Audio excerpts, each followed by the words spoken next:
आप सभी का ज्ञान फैक्ट में स्वागत है।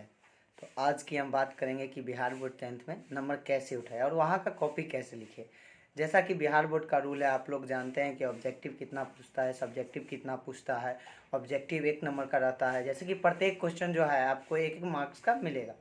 ऑब्जेक्टिव में आप जानते हैं 100 रहता है, उसमें से आपको 50 सॉल्व करना रहता है, और वो भी OMR शीट की सहायता से, जो कि आप लोग जानते हैं कि जो OMR शीट है वो मशीन से चेक होता है। बिहार का ऐसा रूल है।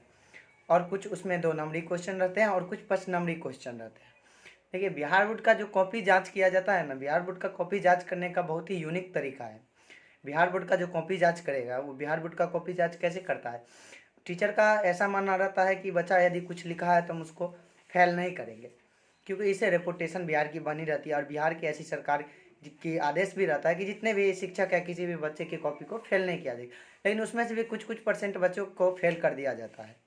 वैसे बच्चे फेल होते हैं जिन बच्चे को कुछ लिखना नहीं आता है, वो बच्चे क्या हो जाते हैं, फेल हो जाते हैं। ठीक है, तो आप क्या करेंगे बिहार बोर्ड में, सबसे पहले जब कॉपी लिखने की बात आएगी तो ऑब्जेक्टिव तो आपको ले लिया जाएगा।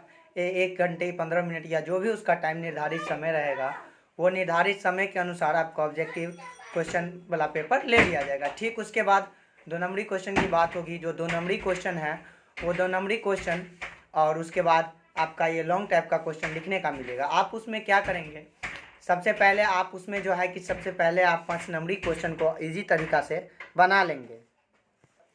जब आप 5 नंबरी क्वेश्चन बना लीजिएगा, उसके बाद आप बात क्या करेंगे, ऊपर में आप लिख दीजिएगा दीर्घ उत्तरीय प्रश्न या लॉन्ग टाइप क्वेश्चन आंसर, जो भी लिखना होगा आप लिख दीजिएगा। और प्रत्येक क्वेश्चन जो रहता है 5 मार्क्स का रहता है, और 8 क्वेश्चन दिया रहता है, उसमें से आपको 4 क्वेश्चन बनाना रहता है। ठीक है, यदि आप 4 क्वेश्चन बनाते हैं, वो क्वेश्चन आपका 20 मार्क का हो गया। इधर ऑब्जेक्टिव कितना हो गया, 50 मार्क का, 50 20 कितना हो गया, 70। बाकी बचे 2 नंबर के क्वेश्चन, 2 नंबर के क्वेश्चन 15 बनाने रहते हैं। हालांकि 30 क्वेश्चन दिया रहता है, उसमें से 15 ही क्वेश्चन बनाना रहता है। यदि आप 1 क्वेश्चन बनाते हैं तो आपको 2 मार्क मिलता है। इस टाइप से आप 15 क्वेश्चन बना लीजिएगा तो 30 मार्क मिलेगा। लेकिन कॉपी लिखते टाइम इतना बात याद रखना है, जब आप कॉपी लिखिएगा तो कॉपी राइट करते टाइम इतना बात याद में रखना है कि आप जब लिखेंगे कॉपी, तो उसमें आपको मेन फोकस होना चाहिए सबसे पहले 5 नंबरी क्वेश्चन लिखने के लिए। टीचर का मानना रहता है कि यदि बच्चा कुछ लिखा है तो हम उसको फेल नहीं करेंगे, बात पे ध्यान दीजिएगा। यदि आप 5 नंबरी क्वेश्चन बनाते हैं तो वो पहले चेक करेगा 5 नंबरी तो दे ही देगा।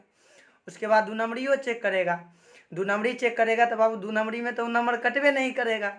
जो उसको क्वेश्चन में आंसर के में नंबर काटना रहेगा, वो नंबर तो 5 नंबरी में काटेगा ना भाई। अब 5 नंबरी में तो नंबर काटेगा ही नहीं, क्योंकि आप पहले लिख देंगे। आप पहले वाला कॉपी में ऐसा होता है कि पहले वाला कॉपी आपका जो चेक करेगा, वो कॉपी मुश्किल से एक थोड़ा बहुत नंबर काटेगा। मान लीजिए सम टाइम तो कुछ इरर हुआ तो उसमें 1 नंबर काटा, 2 नंबर, उस हिसाब से तो आपको अच्छा मार्किंग आया। कॉपी लिखते टाइम इतना याद रखिएगा, लॉन्ग टाइम ही पहले, लॉन्ग क्वेश्चन ही पहले लिखना है, उसके बाद शॉर्ट क्वेश्चन लिखना है। तो ये तो था आप ऑल सब्जेक्ट का क्वेश्चन कैसे लिखेंगे इसके लिए। ठीक है, आप लोग का ज्ञान फैक्ट से इसी तरह से जुड़े रहिए और ज्ञान फैक्ट्स के चैनल को सब्सक्राइब कीजिए। ठीक है।